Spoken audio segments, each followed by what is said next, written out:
मेघा, तुम यहाँ, वो भी इन कपड़ों में? तुम अंदर आओ।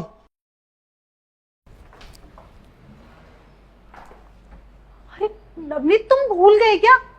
आज हम दोनों की शादी है। हम लोग मंदिर में मिलने वाले थे और सुबह से मैं तुम्हारा कॉल ट्राई कर रही हूँ, तुम्हारा कॉल भी नहीं लग रहा।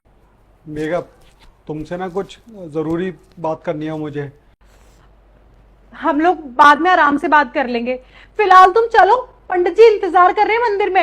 अरे फेरों का मुहूर्त निकल जाएगा। देखो मेघा, मैं तुम्हारे साथ नहीं जा सकता। क्या? तुम मेरे साथ नहीं आ सकते? क्या बोल रहे हो नवनीत? मैं घर छोड़कर आई हूं तुम्हारे लिए, तुमसे शादी करने के लिए, और तुम बोल रहे हो तुम मेरे साथ नहीं जा सकते? मेघा, एक काम करो, तुम अपने घर लौट जाओ। तुम्हारा दिमाग सही है? तुम बोल रहे हो मैं घर वापस लौट जाऊं?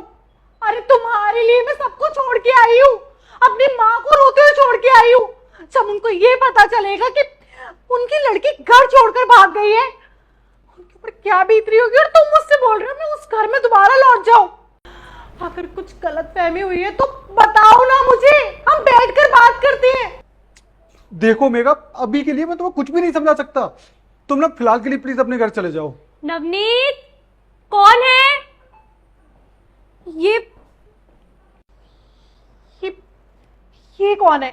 नवनीत, मैं पूछ रही हूँ कि ये लड़की कौन है और ये दुल्हन के जोड़े में यहाँ क्या कर रही है? मैं मेघा हूं और आज मैं नवनीत से शादी करने वाली थी। आप कौन हो?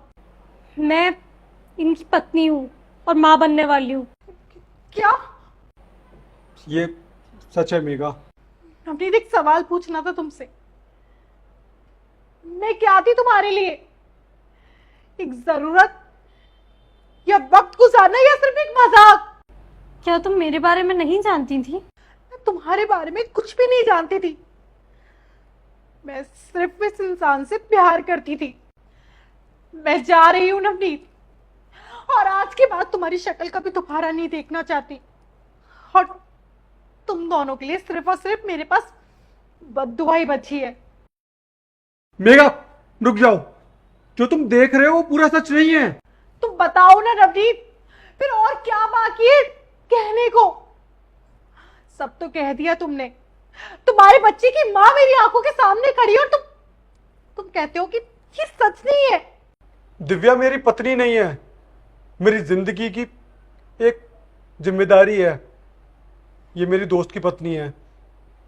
कुछ समय पहले मेरे दोस्त का एक्सीडेंट हो गया था और उस समय हमने रोहित को खो दिया, और उस दौरान दिव्या प्रेग्नेंट थी। तो रोहित ने जाते जाते बस यही बोला कि मेरी पत्नी का और मेरे बच्चे का अच्छे से ख्याल रखना। उसके बाद मैं दिव्या को अपने घर ले आया। तो तुमने मुझे बताया क्यों नहीं? क्योंकि मेघा, मैं तुम्हें खोना नहीं चाहता था। मुझे डर था कि मैं तुम्हें खो ना दूं, और ये सब इतना जल्दी हुआ कि मैं कुछ समझ नहीं पाया। बहुत बार कोशिश की मैंने तुमको बताने की, पर हिम्मत नहीं जुटा पाया। और मैं नहीं चाहता था कि तुम दूसरी औरत के साथ मुझे देखकर कुछ गलत समझो। मैंने दिव्या के साथ शादी नहीं की, बस दुनिया के लिए पति बन गया, सिर्फ और सिर्फ इस बच्चे के लिए। मेघा, अगर तुम समझ सकती हो तो समझ लो। और मैंने तुमसे बहुत प्यार किया है, बहुत मोहब्बत की है। तो सिर्फ इसलिए तुम मंदिर नहीं आए? हाँ मेघा, अचानक से दिव्या की तबीयत खराब हो गई थी तो मुझे हॉस्पिटल ले जाना पड़ा इनको, और उस दौरान मैं तुम्हारा फोन देख नहीं पाया। मेघा जी, मुझे माफ कर दीजिए। मैं आप दोनों के बीच में नहीं आना चाहती थी। मैं सिर्फ एक माँ हूं जो अपने बच्चे का नाम बचाना चाहती थी, उसे एक अच्छा जीवन देना चाहती थी।